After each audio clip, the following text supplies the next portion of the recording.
Buonasera a tutti e bentornati a Liberamente, variazioni e scorribande qui su Radio Libertà. Ma voi ve la ricordate la Global Sumud Flottiglia? Ora non voglio rovinarvi la serata risvegliandovi ricordi indigesti, ma per svariati mesi, no, questo accrocchio ideologico radunato sotto il cartello della Global Sumud Flottiglia è stata la stella polare dei progressisti italiani, europei, internazionali, no? Era il grande cartello delle anime belle. Ebbene, sapete dove sono andati i 3 esponenti della suddetta Global Sumud Flottiglia? A rendere omaggio evidentemente a uno dei numi tutelari, dei riferimenti del progressismo contemporaneo, il compianto Ayatollah, la compianta guida suprema Ali Khamenei.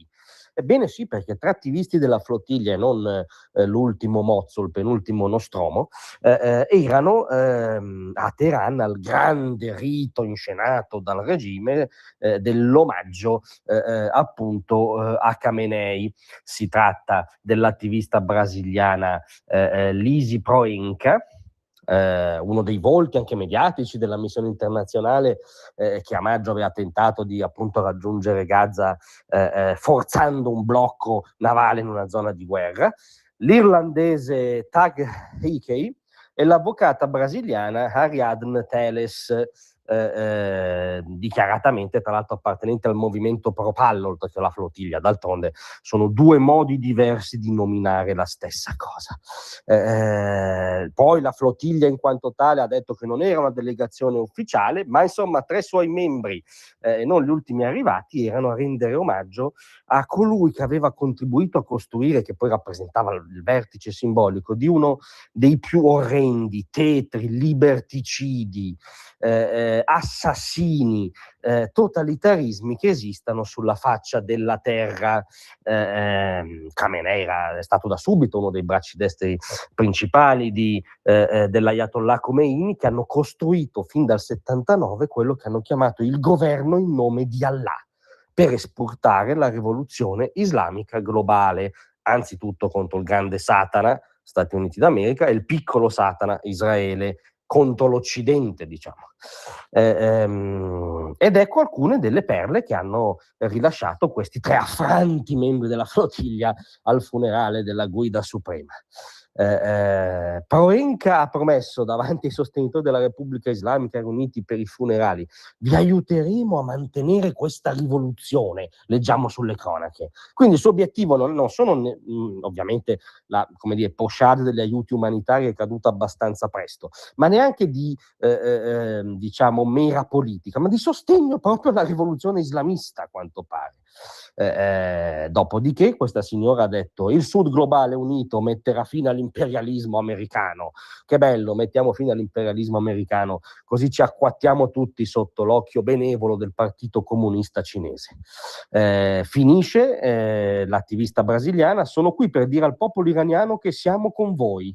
Ecco, lo vada a dire alle famiglie di quei più di 40.000 iraniani che il regime guidato da questo orrendo macellaio ha ucciso in un pugno di giorni nelle strade del paese, ragazzi, ragazze, cittadini, commercianti, iraniani esasperati che invocavano semplicemente la libertà. Lo vada a dire a loro che sta col popolo iraniano mentre omaggia il mandante in capo degli assassini. L'irlandese Hickey invece ha definito l'Iran ovviamente il centro dell'anti-imperialismo, che poi sia anche il centro del terrore in Medio Oriente e anche esportatore di terrore nel mondo. Sono dettagli, quello che conta è urlare Yankee go home sostanzialmente. Ancora più sorprendente il racconto dell'avvocata Teles. Prima di arrivare qui conoscevo l'Iran solo attraverso i media occidentali, che non, come dire, hanno quello sguardo plurale e democratico che invece hanno i media della Repubblica Islamica. Ho trovato una realtà completamente diversa. La gente ha amato e sostenuto Khamenei. È come Fidel Castro e Che Guevara. Tutti quei rivoluzionari che hanno guidato il loro popolo verso la libertà. Ma anche qui è di nuovo, chiedetelo ai cubani se Fidel Castro e Che Guevara hanno guidato quel popolo verso la libertà o verso un inferno di miseria, morte, fame, popolo oppresso, dissidenti incarcerati, medicinali e cibi ormai difficilmente rintracciabili nell'isola come in tutte le lande del socialismo reale, zero libertà politica, zero libertà religiosa, persone che hanno passato decenni nelle carceri castriste solo perché si dichiaravano cristiane su tutto. Il poeta Valladares lo vadano a dire a loro, scusate, che hanno guidato il Cuba verso la libertà. In ogni caso su Instagram, poi qui torniamo alla Proenca, invece la più, come dire, loquace, siamo qui per dirvi che siamo con voi, quindi sono con loro. Ora non vi tedio con ulteriori osservazioni illuminate di questi progressisti contemporanei. Vi dico solo che i membri della flottiglia sono andati a omaggiare uno dei peggiori tiranni contemporanei perché aveva liberato il loro popolo, come dimostra a loro giudizio l'esempio di altri tiranni. Capite che siamo al totale, irricevibile e offensivo per le vittime di questi tiranni capovolgimento di ogni significato. Grazie a tutti, a domattina.